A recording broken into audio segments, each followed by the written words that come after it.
Hey guys, it's Retro Rose here, and welcome back to Mushy Mondays, where we play a cute cozy game, and we're going to continue our life now and forever. Last that we left off, I believe we were still in the classroom chatting before we went home. So Autumn and Tamarack are we just conversing? Because I think last time he was holding something in his hand he wanted Tamarack to see, and I think it was trash. I thought it was a frog. I've had some some weird stuff happen as a kid where if you like, hey, come look at this, and it's a frog or it's a lizard or something, or they find like the strangest things when I was a kid and showed it to me. So it was I had an interesting childhood. I always flew with different animals and creatures. But let's get started. The pose would have fit best for someone modeling a purse 5 times more expensive than any your mom owned, and she had really nice ones for work, not plastic bags full of garbage. I have reasons. I've always got reasons. What are they? The question was cautious, wary of any kinds of tricks that Lynn might pull, but the curiosity was clear in her voice. Being presented a bag of garbage was okay as long as it had some kind of secret. Well, he paused to rearrange his face into something more serious and nodded thoughtfully. Even though me losing the paper was an unexpected mystery, I was thinking about how you just got to this town and are already having to pick up after other people to keep the forest clean. That's not fair. Still speaking as a wiser mentor, Quay used his other hand to gesture telling at the windows. So I decided to go back outside yesterday and check the forest for litter. This is all the stuff I got so far. Oh, he really did have his reasons, but it was exactly like he'd done with you in the note. Hue imagined that Tamarack had probably thought or felt from what happened yesterday, and when it seemed like could be sad, he did something about it. Tamarack sucked in a gasp of air and let out a squeal. Really? You cleaned the woods? I did. All of this went from being on the ground into a trash bag. Wow, that's so nice. She did wow about it after all, and she also kicked her feet one after the other in a happy little dance.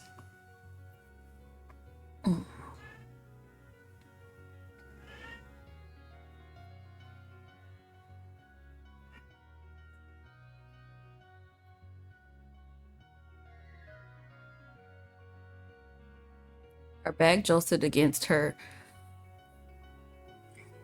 with her moves like a partner. It was your good idea at first. That could have been humble, but he cocked his chin and grinned so pleased with himself that it wasn't really anymore. Tamarack was too giddy to care or notice. Thanks, Clay. That was funny and helpful. You were glad he treated her well, but you wanted to impress Tamarack too.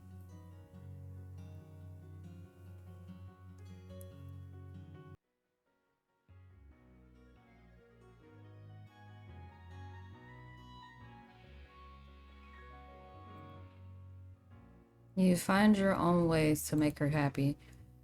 The little trio of you, Tamarack and Quay, stayed together, reunited over by the desk, while the room became more and more empty by anyone else. After a while, besides you three, there was only the teacher left in class. It was empty enough and quiet enough you could hear the doorknob twist and click. That was all that happened, though. You figured someone would come in. You checked behind you and the door opened a crack, and the person peeked through. From the teeny tiny bit you could see the person was a kid, or maybe a short grown up. They were only half as tall as the door they were hiding behind. It definitely wasn't your mom coming to get you. Miss Murray was still flipping through a million papers, but she called out from her desk. It's okay, you can come in. Class is over. Then the door got shoved all the way open and bumped into the wall. After trying not to get noticed, being called out that way made whoever it was confident. I bet you $10 was her kid. Um, they stood in the doorway and put their hands on their hips. The hair on their head was a helmet of sunshine orange, shining and flaming out of rays everywhere. The person walked in without looking at what they were seeing. It wasn't the way you or Tamarack came into class. It was the way Quinn had, the way someone who had been there before. But this isn't their classroom. None of the other students you saw the whole day were this person in a new school, in a whole new town. You wouldn't have been more amazed it was somebody you didn't know. Even though it was true, you almost thought you had met the stranger. The kid's soft brown eyes itched at your brain. You were sure you'd seen those exact eyes somewhere else. It was especially hard to figure it out where their gaze wasn't aimed at you. It had gone to the front, where the teacher was. Oh, you remembered. Seeing the new kid and Miss Murray made you think of a matching card game you had to play in school when you were little. You just won by flipping over four identical chestnuts. The person with eyes like Miss Murray ran to her past the counting carpet and behind the desk. They threw their arms around her legs in a hug, squeezing her knees together. Your teacher gently brushed their sunbeam strands until the kid tilted the head back to smile up at Miss Murray with a toothy grin. Hi. Hello, sir, 7th grade. Did you have a good first day? Darren. Sir, 7th grade, or Darren, or both gasped and let go before smiling even wider. Len? He darted off from the desk just like that. Miss Murray watched him go, rubbing at the spot on her pants that she got squished. She was for sure his mom. Not only because they hugged or because of their eyes. Miss Murray wouldn't have let a normal student get away with not answering her questions. And you were right. Mom is your teacher? Darren's voice came out bright and loud with a big laugh. Thought the sound was kind of crackly too. He had so much to express to the world. Words could barely keep it all together. Whale and sparkling giggles joined in. He opened his arms all the way out, not holding back anything. I know. When Darren crossed the room, he snuck his own hand straight ahead and palmed up. Quinn flipped his arm down over to land a low 5 smack. It was a powerful hit, but they were both protected by gloves. Lynn shrugged again, not feeling the sting. This year's gonna be tough. Boys, inside voices please, and personally, I say my lessons are fair. Right, yeah, sorry, Miss Murray. Sorry, Mom. Darren lifted his fuzzy black earmuffs off his head, using his hands covered in fuzzy black gloves. He was in the classroom to stay, and he'd be able to hear quieter words better without that. For the first time, Darren noticed that there were 2 more people in the room that made his smile flatten. You'd expected you would see new kids today. Darren didn't think about that. He tried to figure out what to do or think or feel now that it happened. Tamarack skipped saying who she was so she could jump right into Darren's face on her tiptoes. As far as kids went, Darren was tall as Tamarack was short. Mom? You said she's your mom? A teacher is your mom? It didn't matter what he talked about Miss Murray having kids before you got there, or that a lot happened to show that Darren was definitely her son. Having a kid as a teacher in front of her was too unbelievable for Tamarack, and that made Darren decide what to think about this meeting. He didn't like it at all. His face soured, and he backed away from Tamarack without thinking, like a giant fluffy bumblebee was coming to get him. Tamarack didn't let him get far from her.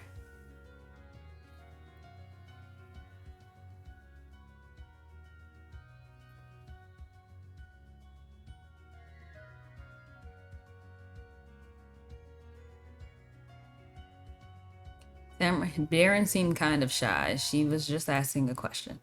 All he had to say was, you to say, yeah. Don't follow Darren like that.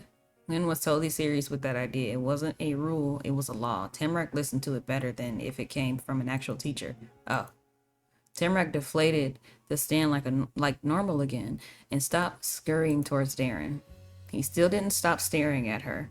Darren was too afraid of what she might do next to look away. The whole thing made Quinn sigh. It was an accident though, because he sucked in another breath super fast after. And he smiled again like it never happened. Oh, hey everybody.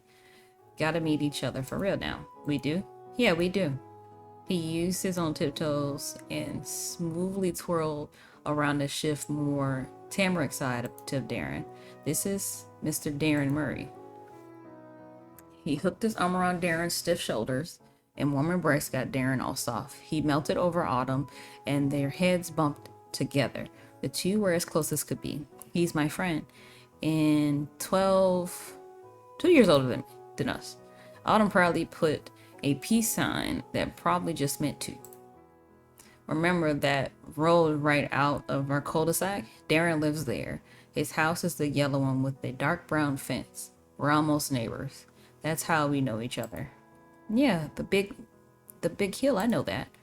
You passed a lot of homes on your way to school. You guessed people had lived in them, but you always figured you would meet a person before seeing where they lived. It was kind of weird thinking you'd gone by his place before you even knew who Mr. Darren Murray was. Quay tilted his face so that he was nose to nose with the boy down the street.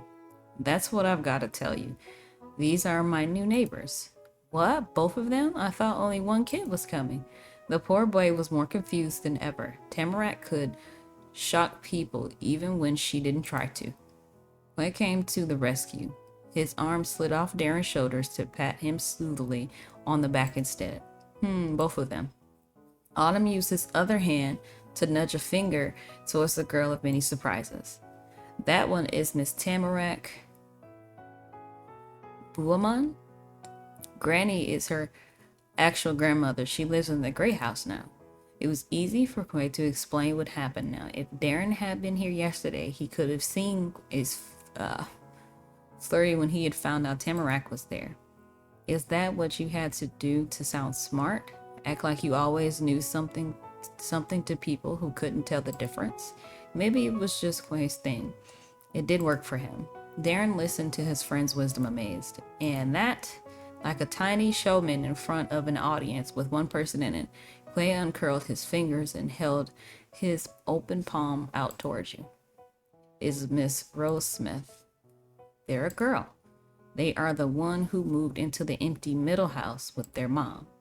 We all met yesterday. In the railroad, Darren had to look down to see Quay. It was a plain fact. He had to look down on every kid in your grade. But in the shine of his dipped eyes, you could be tricked into thinking Darren was looking at Autumn. That's how much the older boy admired the younger one. The light went away when Darren glanced over to the two people Quay had introduced. All that was there then was an uncomfortable skepticism.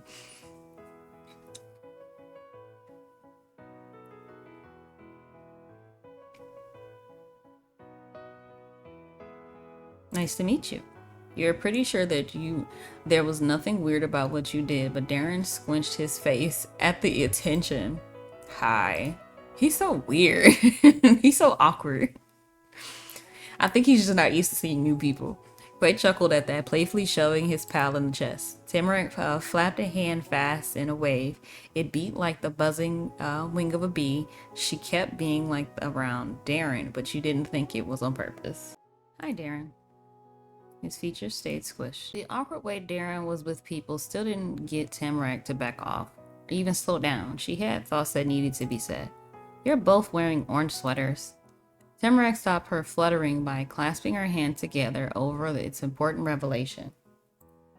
Darren curled his fingers too, gripping tight around the earmuffs he was still holding. She hadn't said it teasingly, not even the silly kind of teasing Quinn did, but he was bothered by it for some reason. Yeah, we both like orange. It was a short answer and a very serious one.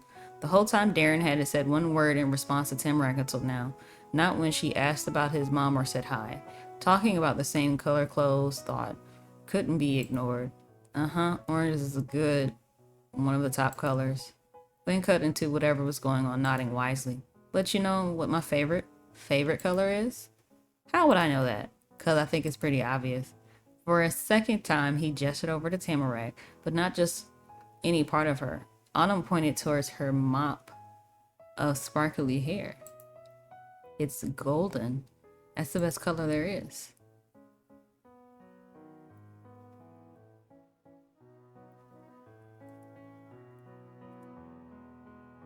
Did you have... Quinn was right. Tamarack had nice hair whether it was gold or not. Oh, my favorite colors are purple, pink, red, yellow, and orange. That's a lot of favorites. It's possible about half the colors are there, but alright. Wait, and also, every color Rose likes is my favorite too.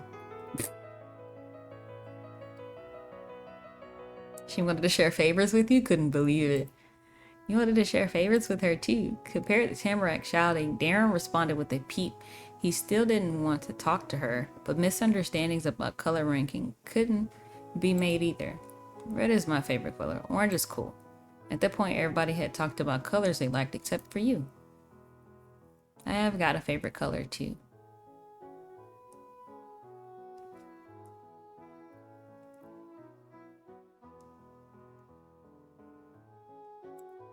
Yeah? What are they? Ooh. I love cranberry.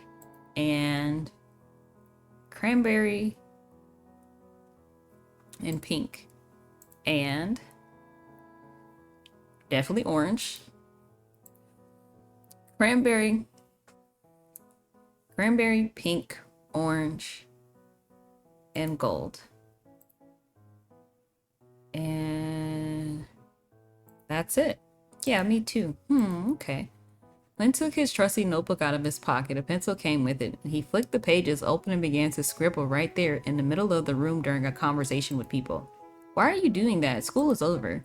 I'm writing down your favorite colors. I want to remember that. The question was answered, and it completely confused her. It made sense to you that she didn't get it. Tamarack didn't write stuff down even when class was happening. Oh. Okay. A yelp cut her off. Her own planned reaction, confused by normal things and confusing to normal people. That was Tamarack. You're using your other hand. The left one? Yep, that's my good hand. Oh, you're ambidextrous? Wow.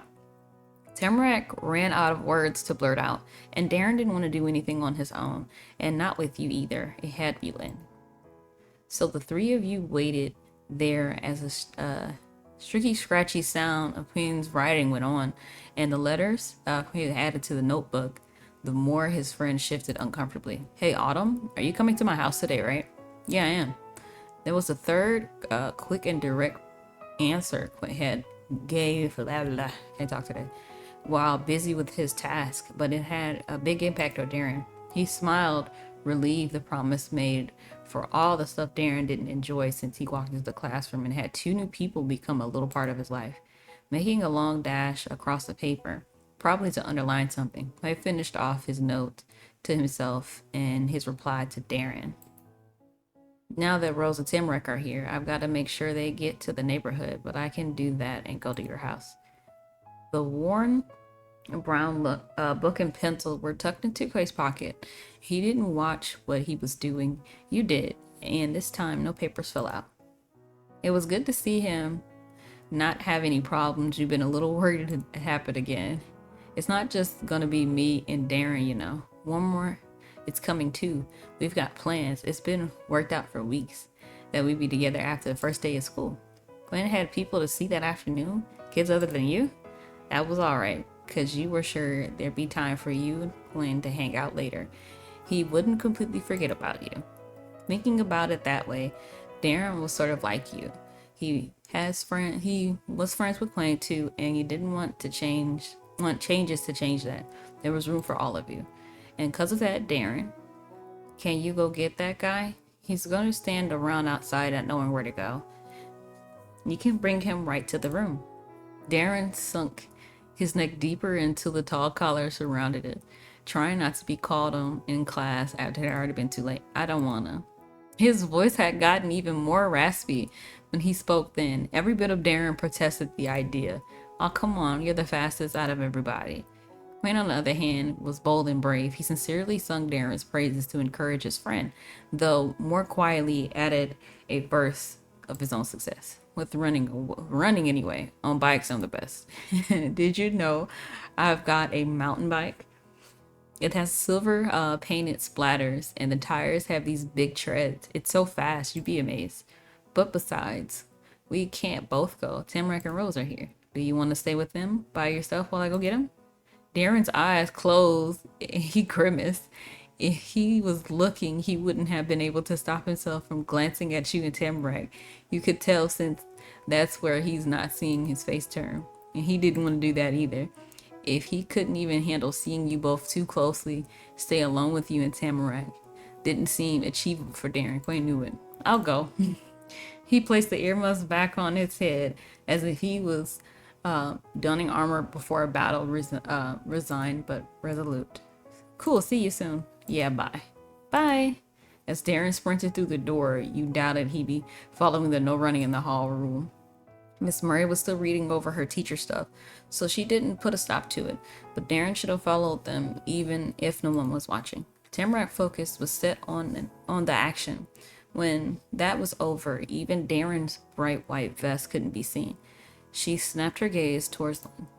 She was eager, ready to learn more about the boy whose name hadn't been said yet in school, and friends and everything. Tamarack wanted answers. You were excited, another kid, maybe you'd be friends. Let me begin to tell you about his friend, even though no one asked anything about him. You and Tamarack's faces had been enough to get going on it. This kid you're going to meet isn't like other kids. He's mature. Mature rolled off of King's tongue slowly, importantly, and with a fake accent. You didn't know what kind, but when he thought a little longer, Quinn much more quickly added some more details. And not mature actually, but more about stuff. Not everybody likes him, but I do, and you might too. Oh, guess what? He doesn't go to our school or Darren's school. He goes to a totally different one that costs money because it's for rich people. Sheesh. They're actually real. You figured out what accent Quay had been doing. A wealthy person's accent, like from one of the movies with millionaires. What? Really? Yeah, that's kind of something I would ask. Do they wear uniforms? No, they have a strict dress code. He got to wear button collared shirts and stuff. Ew. I've gone to school where it's required me to wear a uniform. Couldn't stand it. But neither Quinn or Tamarack were sure what to say next. You were the same. The three of you glanced from one face to the other, expressions fitted between encouraging smiles and curious peering, until eventually the door was flung open. Darren hadn't stopped to check if it was okay that time. He had a job to do, and it had been a job well done. Darren wasn't alone. Oh, he's adorable. Oh my God, the art is The interest was a funny scene behind Darren. Striking colors, the intended step was the new boy. The stranger came along unconcerned, dressed in the mute tones. His hair color almost could have been called black, though dark gray was probably more bright. He had black pants and didn't match perfectly with the shade on his head. But there was something about him that made a strong impression. Tamarack, Quay, and Darren too. They had a lot of energy that radiated out of all of them. This boy hadn't had the spirits in hands or legs or body. His fire was concentrated all in his dark brown eyes. Whatever he looked at came against the total force of his being. It made him unignorable. And that part of him was so noticeable that it took you a minute to see he had a birthmark on his neck and that his smile was actually a smirk. Oh, cool. You were not disappointed on who Quay's friend actually was. This was more intriguing than you had imagined. All of your thinking was cut off by a shout from Autumn. Along with that, he punched his fist in the air to welcome his returning champion and the found prince. Well, thank you for joining me on another Mushy Monday. I don't know his name yet, but we met Darren. And we're going to meet this young man, whatever his name is, shortly. But we'll meet him next time. So thank you for joining me on this Mushy Monday, and I'll catch you next Monday. Bye.